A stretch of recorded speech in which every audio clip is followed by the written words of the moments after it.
जय श्री राम दोस्तों। तो भाई आज सुबह सुबह हमारे घर में बन रहे थे नमक के पराठे और चाय। तो उसके लिए मैं यहाँ पे छानती थी आटा छानने के बाद मैंने उसमें डाला थोड़ा सा नमक और हमारे पराठे आराम से हजम हो जाए उसके लिए मैं यहाँ पे डालती हूँ अजवाइन।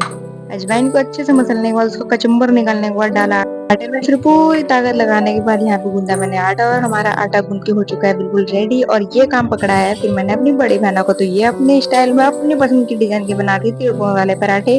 पराठे बनाने के बाद मुझे धोना था इन मसालों के डब्बों को, क्योंकि खाना बनाते बनाते हम इन मसालों के डब्बों को पकड़ लेते हैं जो कि हो जाते हैं बहुत गंदे। सारे डब्बे धोने के बाद मैं यहाँ पे कर रही थी सिलक की धुलाई। वैसे तो हम शाम को भी बर्तन धुलने के बाद पूरी सिलक की धुलाई कर लेते हैं, लेकिन सुबह को फिर भी करते हैं, लेकिन सामान नहीं हटाते।